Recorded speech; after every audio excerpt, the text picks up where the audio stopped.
শেখ শাহজাহান অতীতে সিপিআইএম এর কর্মী, সিপিআইএম এর তথাকথিত হারমাত,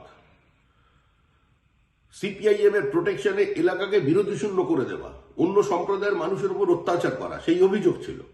পরবর্তীকালে এই সোনার টুকরোকে নিয়ে এসেছে তৃণমূল কংগ্রেস, তাকে সভাপতি করে দিয়েছে স্থানীয় অঞ্চলের। এলাকাকে বিরোধী শূন্য করা, মুক্তাঞ্চল বানিয়ে দেওয়া, ইট ভাটা, মাছের ভেড়ি, বড় মাছের কাঁটা, সমস্ত কিছু তার দখলে। ঠিকাদারি কে পাবে সে নিয়ন্ত্রণ করবে। ডিস্কো কয়লা, স্থানীয় ভাষায় মানে চোরাই কয়লা, তার কারবারি।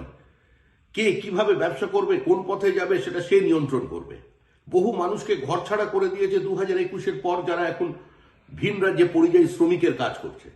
2019-এর পর বিজেপির 4 জন কর্মীকে খুন করেছে। প্রদীপ মণ্ডল আমাদের কর্মী, ওই অঞ্চলের নেতা, ভারত সেবাশ্রম সংঘের হয়ে প্রচুর কাজকর্ম করত। পয়েন্ট ব্ল্যাঙ্ক রেঞ্জ থেকে তার চোখে গুলি করেছে। 4 জনের মধ্যে 1 জনের দেহ এখনো পর্যন্ত পাওয়া যায়নি। দীর্ঘদিন এই অত্যাচার চালিয়ে আসছে, অস্ত্রের চোরা কারবার, বাংলাদেশের বিচ্ছিন্নতাবাদী শক্তির সঙ্গে যোগাযোগ, রোহিঙ্গাদের নিয়ে এসে ইটভাটায় বসানো, নদীর চরে তাদের ঘর করে দেওয়া, রোহিঙ্গাদের জন্য প্রকাশ্যে দানপত্র রাখা, এই কাজ সে করে চলেছে। আমরা বহু জায়গায় অভিযোগ করেছি। আগের যিনি রাজ্যপাল ছিলেন তিনি জানতেন, তার কাছে অভিযোগ জানানো হয়েছে, রাজ্য পুলিশের ডিজিকে জানানো হয়েছে, সর্বোচ্চ কর্তাকে জানানো হয়েছে, তৃণমূল কংগ্রেসের বিভিন্ন নেতাকে বলা হয়েছে, কিন্তু তৃণমূলের নিয়ন্ত্রণেও আজকে সে আর নেই। তৃণমূলের একজন মন্ত্রী কে সে আক্রমণ করেছে, সরকারি বাস রুট বন্ধ করে দিয়ে অটো চালানোর ব্যবস্থা করেছে। পুরো এলাকাটা আজকে ভারত বিরোধী শক্তির হাতে আস্তে আস্তে চলে যাচ্ছে এই শেখ শাহজাহানের জন্য। উদ্ধত্ত এমন জায়গায় পৌঁছেছে যে আজকে সে কেন্দ্রীয় সুরক্ষা বাহিনীকে সে আক্রমণ করছে, ইডি অফিসারদের আক্রমণ করছে।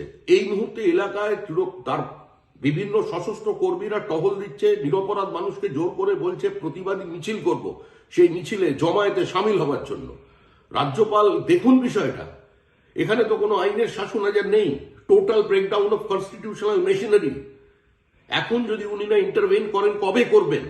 আজকে পশ্চিমবঙ্গের নিরাপত্তার স্বার্থে, পশ্চিমবঙ্গ যাতে ভাগ না হয়ে যায়, ওই এলাকায় ভারত বিরোধী কার্যকলাপ যাতে না বাড়ে, তার জন্য শেখ শাহজাহানকে গ্রেপ্তার করা দরকার এবং পুরো এলাকা জুড়ে আজকে এনআইএ তদন্ত করা দরকার যে ওখানে কি হচ্ছে।